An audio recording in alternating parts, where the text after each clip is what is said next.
a really frightening fact about global warming. Some scientists who disagree are being threatened. We stick our necks out. We do get hurt. John Stossal's Give Me a Break, next. You've heard the reports. The globe is warming, and it's our fault, and the consequences will be terrible.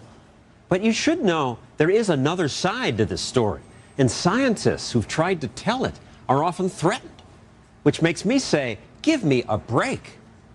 The world is heating up fast, and we have ourselves to blame. Global warming is real, and we humans are almost certainly the cause. Books warn that the Earth is under fire, a suicidal planet's approaching a boiling point and a toxic burn. Children are frightened. I worry. My mom worries. The water might rise and it might flood the whole town. We won't be able to survive for long. And people say since global warming is because of man, it must be fixed by man now. Some say irreversible consequences are 30 years away. This Ad Council PSA says ignoring the coming crisis is like putting our kids in front of a train. That won't affect me. What are you most worried will happen? We'll all die. Are there some people who say this isn't true? Yes. Yes. Might they be right? No. How do you know they're not right? Well, because the Earth is getting hotter. Where do you learn this? I saw the Al Gore video.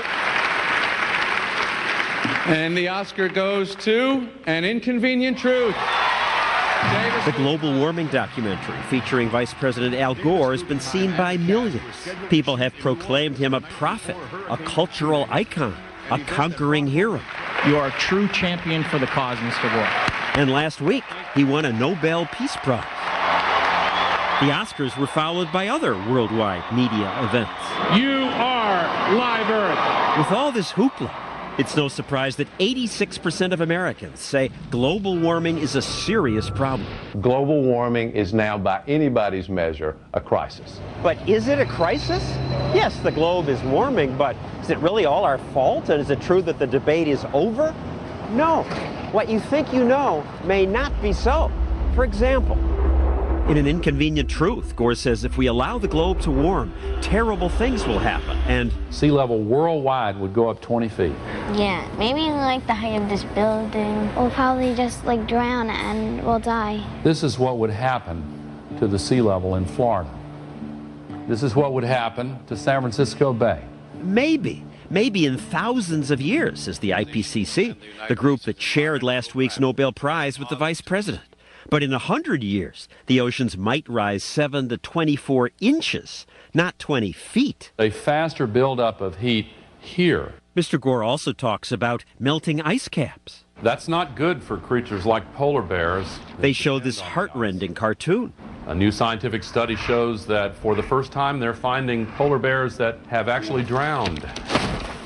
But I bet you didn't know that polar bears appear to be doing all right. Future warming may hurt them, but right now the World Conservation Union and the U.S. Geological Survey say most populations of polar bears are stable or increasing. There is one relationship that is far more powerful than all the others. The most impressive demonstration in Mr. Gore's movie is the big graph of carbon dioxide levels. Here's what the temperature has been on our Earth. Now, one thing that kind of jumps out at you is, did they ever fit together? My goodness, I knew that carbon dioxide is thought to amplify temperature increases, but this shows a clear cause and effect. For 600,000 years, when carbon rose, so did temperature. It suggests that carbon levels control temperature. But the real inconvenient truth is that carbon increases came after temperature rose, usually hundreds of years later. Temperature went up first. I wanted to ask Mr. Gore about that and other things, but he wouldn't agree to talk about this. Why should he when he and others say, the debate's over. The science is agreed upon. The debate is over and the science is in. It's absurd for people to say that sort of thing. It's really wrong. These scientists are among those who say the debate is by no means over. Right there. John Christie and Roy Spencer won NASA's Medal for Exceptional Achievement for figuring out how to get temperature data from satellites.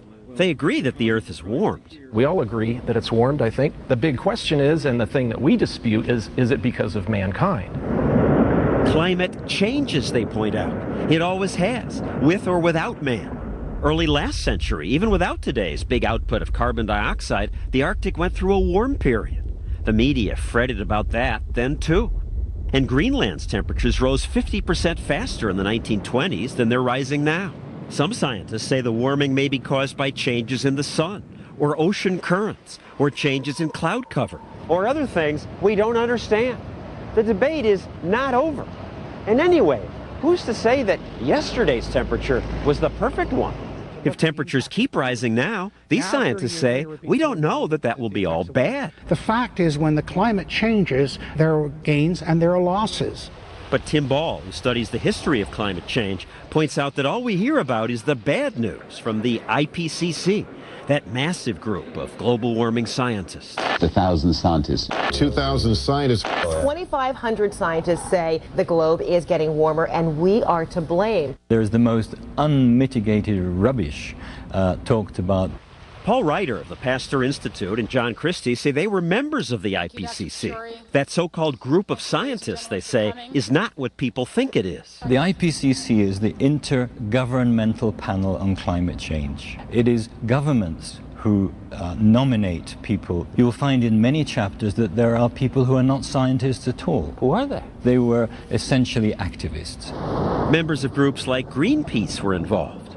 And when the IPCC report came out, not all its members agreed with what was said. We were not asked to look at a particular statement and sign our names to it at all. I got very frustrated and I resigned. But the IPCC still listed Ryder as part of the so-called consensus. I contacted the IPCC and said, look, I've resigned. I don't want to have anything more to do with this.